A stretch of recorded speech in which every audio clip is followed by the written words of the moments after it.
Alright guys, welcome back to another Star Wars Battlefront 2 video, and today I want to go over the February update because of course it did just release a couple of days ago. And whenever an update does come out, I do like to give you my first impressions and thoughts about the update of what mostly everything that's changed, all the big changes and all the new content. For those of you who don't know what we got in this update, we got 7 new original trilogy co-op maps, as well as 2 of the Separatist Dreadnought and the Republic Attack Cruiser for co-op as well for the prequel trilogy. 2 new reinforcements for the original trilogy in the ISB Agent and the Ewok Hunter. 4 new weapons, 1 for each of your basic standard trooper class. Leia and Chewie reworks, where Leia has basically been completely overhauled in some areas and Chewie has got improvements to his bowcaster. And basically just general bug fixes and a lot of different changes to some different heroes, and also some reinforcements as well, such as the Death Trooper got a new skin for the Imperial Jump Trooper and has made it a lot better as well, and some basic changes as well where you can find out in my previous videos. But I think it's fair to say that a lot of these changes are being received very well by the community. So I'm going to start off with the new reinforcements, guys, and I've got to start off with the Ewoks because the Ewok Hunter is probably my favorite reinforcement at the moment, guys. Even just like after a couple of hours of game time, and it is a very different reinforcement. The ISB Agent, we'll get onto her a bit later, is very reminiscent of the Sith Trooper and the ARC Trooper. Got a lot of the same abilities, has the charge up ability for their weapon as well, but the Ewok Hunter is something that we've never really had before, and it's been a meme. Of course, the Ewoks have been a meme, but I can see a lot of very cool things happening with these Ewoks. Now, you can one-shot troopers, normal troopers. It does take a while to charge up though, and the Ewok does not have a lot of health. It's only got 250 base health, so I think that does trade off a bit. You can one-shot people, but if you get targeted, you are pretty much dead. And I think that as the same with the BB units in the last update, I think the Ewok Hunter is going to be a fan favorite. I can already know a lot of people who actually said that they're actually their favorite reinforcement now, and I have to agree with them as well. Now, I am planning and working on a guide, a tips and tricks video for the Ewok Hunter, guys, so if you guys would like to see that, let me know in the comment section below and I'll get that out as soon as I can. Now, we have the opposite end of the spectrum, which is the ISB Agent, and I've got to say, I'm not a massive fan of this one. I know a lot of people who are, but for me, it's just another rehash. It's almost like an ARC Trooper and Sith Trooper kind of melded together, got a new skin. That's what I feel like this is, guys. It's not that much of a difference as the Ewok Hunter is. Of course, they've got different abilities. They have a lot of the same abilities, just kind of reworked a bit. They have the Sith Trooper and the ARC Trooper. Of course, they got the dual pistols, so like the ARC Trooper, and they also have the overcharge ability for their pistols as well. So overall, out of the 2 reinforcements, of course, the Ewok Hunter would be my favorite. Let me know what your favorite is in the comments section below. So let's now talk about Leia's rework, and she's basically been overhauled because her flash grenade, of course, it was very useless before, is now 3 thermal detonators. Her rapid fire ability, her E11, is been buffed significantly, and her squad shield can now heal friendly allies. Now, just from my little playtime, guys, I have noticed a massive change with her, and I played her a bit in HV as well, and she's significantly better there. Her E11 is probably one of her best abilities, I would say now.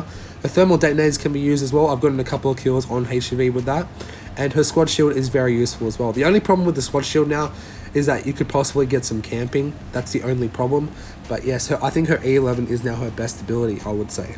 I could definitely say after all these changes, Leia is now a more viable hero in multiplayer. I could definitely see myself using her a lot more. Now, with Chewie's bowcaster, it has been changed significantly, where it's a tighter area now where you can shoot. And if you do scope in, when you're not on Furious bowcaster, it just does one powerful single shot. Where if you see in Star Wars, especially in The Force Awakens, that you got one big powerful shot with explosive damage, that's pretty much what it is right now. Now, I haven't played Chewie too much at the moment. I've only played him 1 game in Heroes vs. Villains, but I can definitely see him being a lot better. But the only problem thing is, I have seen a noticeable difference. I'm not sure if it actually is on purpose, but when Chewie isn't using his ability Furious Bowcaster, it seems that his shots are a lot slower. His shooting is a lot slower. That might just be me, guys. Let me know what you guys think in the comment section below. Let me know. I'm not quite sure about this one. We also got a couple of hero changes. Boba, his concussion rocket automatically disables blasters now. Iden's pulse cannon, you can also hip fire and also shoot whenever you can. It doesn't have to be charged up the entire way to actually shoot, which I think is really nice. And Finn, Bosk, and Iden can now scope in when aiming down sights, which I think is a really nice change.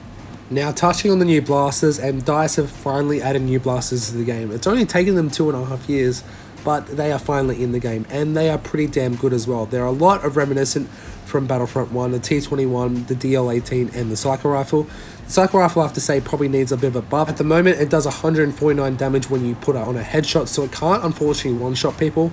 And unlike the last game, it can't actually go through shields in this game. So I think one of those changes, either buff it a little bit or make it go through shield, would actually make it a lot better. The DL18 is a nice officer pistol for the officer class, and it does a pretty decent fire rate as well. The T21 for the heavy class is very powerful, and once you get the burst mode on it, it can one-shot any trooper class. So be careful when you're versing this one, guys. I feel like it may get nerfed in that sense, but we'll have to wait and see for that one. And the E11D is a nice versatile blaster, and it reminds me a lot of the basic blaster, but is very nice as well. I do like using this. Now, getting these weapons has brought a new life into the game, I think. It's brought some fresh life into the game, and I can't wait to see if there's any more weapons that are going to be added. There's certainly a lot of weapons from Battlefront 1 that they could add more, so we'll have to wait and see. Maybe in a couple of months, it might add a couple more. But I think it'll be a nice welcome change for the game. Now, as I said before, guys, we got 7 new maps for Original Trilogy and Co-op, which is an absolute crap ton of maps for the era. Of course, that's the most maps that we have for Co-op in any era. And of course, with Scarif coming next month, there's probably going to be an extra map in there as well, which I can't wait for. Also, we got 2 new Co-op maps for the prequel trilogy, which includes the Separatist Dreadnought and the Republic Attack Cruiser. And next month in the March update, the Resurgent class Star Destroyer and the MC-85 Star Cruiser for co-op for the sequel trilogy. And speaking of those maps also came to Heroes vs Villains this month, so yeah, I think you guys probably see some gameplay in the background. Speaking of Heroes vs Villains, 2 maps have also been tweaked. Geonosis, who of course was probably one of my least favorite maps in Heroes vs Villains, has been slightly tweaked so it's just outside the droid factory that you don't normally see on Galactic Assault. But it's a much smaller area. I think it's made it a lot better. Also for Yavin 4, which I don't know why that needed to be changed, it has gone from the first phase of the map until the 3rd phase. It's basically outside the temple itself with all the ships. I actually don't like this part. I think it was a lot better in the first phase. Let me know what you guys think about this, but that's just my opinion. But yes, on the map front, this update, DICE has gone above and beyond once again. In every update, they go above and beyond in some retrospect. As I feel, and I think a lot of you guys would agree with, that they've added a lot more in this update than any of us expected them to. They've also added a lot of other little changes, such as changing the weapon of the Death Troopers to actually make them actually normal like they are in Rogue One, the E11D, as well as some changes to the Imperial Jump Trooper, having an E11 instead, making it a lot better in my opinion in multiplayer, as well as some UI changes and some more small fixes as well. But that comes to the end of the video, guys. Let me know what you guys think about the update below. I think it's probably one of the best updates to date in this game. They just keep getting better and better. Every update just keeps getting better and better, and I can't wait for Scarif next month, see what they bring us then. And yeah, let me know what you guys think. I probably rate this update at probably about a 9.5, between 9.5 out of 10. There are some things that I wish weren't changed, and obviously, but yeah, let me know what you guys think in the comment section below. I'll get out of here, guys, work on some of those videos for you, the Ewok tips and tricks videos, so let me know. So I hope you guys enjoyed the video. If you did, make sure to leave a like, comment, share, and subscribe if you guys are new for more Battlefront 2 content. Again, thank you guys so very much for watching. I'll see you in the next video stream, guys, and as always, may the force be with you all, always.